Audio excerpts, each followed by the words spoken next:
পাকিস্তানের এক ওস্তাদ তার ছাত্রকে জিজ্ঞাসা করছিল, বাপ এতদিন তো তোরে পড়াই, আজকে আমি তোরে জিজ্ঞাসা করব, উত্তর দে, পারবি? বলে, ওস্তাদ জি ধরে দেখেন, আপনার এলেমের কাছে তো আমার এলেম কিছুই না, কিন্তু কি শিখলাম একটু বলি। বলছে, কঠিন প্রশ্ন না, বলতো বাপ, দুনিয়াতে নামাজ পড়ে না কারা কারা? ওই ছেলে অনেক বুদ্ধি খাটায় বলছে, ওস্তাদ জি এক নম্বরে নামাজ পড়ে না দুনিয়াতে যারা অমুসলমান। চিৎকার করে বলতে হবে, অমুসলমান কি নামাজ পড়ে? হিন্দু ভাইরা নামাজ পড়ে, খ্রিস্টানরা নামাজ পড়ে, তাহলে কে এক নম্বরে নামাজ পড়ে না? অমুসলমান। বলছে, বাহ দারুণ বলছিস তো, এবার দুই নম্বরটা বল। বলতো, ওস্তাদ জি দুই নম্বরে দুনিয়াতে যারা অজ্ঞান আর দুনিয়াতে যারা পাগল এরা নামাজ পড়ে না। অজ্ঞান লোকের উপর কোনো নামাজ আছে? এর হুঁশই নাই, এর ব্রেনই ঠিক নেই, এর নামাজ কি? যদিও কিছু পাগল উল্টা পাল্টা পড়ে, কিন্তু এটা নামাজ হয় না। তার মানে অজ্ঞান আর বেহুশ আর পাগল এ নামাজ পড়ে। বলছে, দারুণ উত্তর দিছিস। তার তিন নম্বর কে রে? বলছে, ওস্তাদ তিন নম্বর হচ্ছে দুনিয়াতেই আছে, এখনো কবরে নামায়নি, মরে গেছে। মরা মরা মানুষ কি নামাজ পড়ে? কথা বললেন না, মরা নামাজ পড়ে নাকি? মরার নামাজ আমরা পড়ি, ঠিক কি না? ওই নামাজের নাম কি?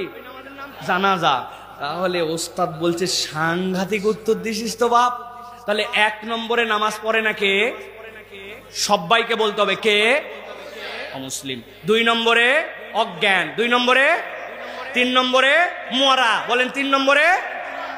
এখন তাহলে আমরা এখানে যারা আছি, আমার দোষ টোষ দিতে পারবেন না ভাই, আপনাকে এই তিন শ্রেণীর মধ্যে থাকতে হবে। কেউ একজন নামাজ পড়ে নাই, এই তুই অমুসলমান, বলছে এক থাপ্পড় দেবো। অমুসলমান মানে আমার নাম মুহাম্মদ আব্দুল্লাহ। ওরে বাবা, তাহলে ঠিক আছে ঠিক আছে, তাহলে তুই অমুসলমান না মুসলমান, তাহলে নিশ্চয়ই তুই অজ্ঞান। বলতে, তোর কি হুঁশ তোর আছে না নাই? ব্যাক কল, তোর সাথে আমি মুখে মুখে কথা বলতেছি, আমার অজ্ঞান বলিস কেন? বল তুই পাগলা। বলছে, কিল দিছি দিছি কিন্তু। আর এক কথা বাড়ালে, কিসের পাগলা? ও তাহলে তুই পাগলও না, তাহলে তুই মরা। জিন্দা মানুষ আমি দাঁড়ায় আছি, তুই মরা বলিস, তাহলে তুই যে নামাজ পড়লি না। এই তিন শ্রেণীর বাহিরে হলে তো তোমার নামাজ আছে, আর তিন শ্রেণীর মধ্যে নামাজ নাই। কথা কি বুঝা গেছে? তাহলে আমরা কি এই তিন শ্রেণীর ভিতরে আছি না বাইরে আছি? কারা কারা ভিতরে আছে হাত উঠাই। কারা মরা, অমুসলমান, অজ্ঞান, কারা কারা দেখি এই জায়গায়? ও সবাই আছে, তাহলে সবাই নামাজ পড়েন তো ইনশাআল্লাহ।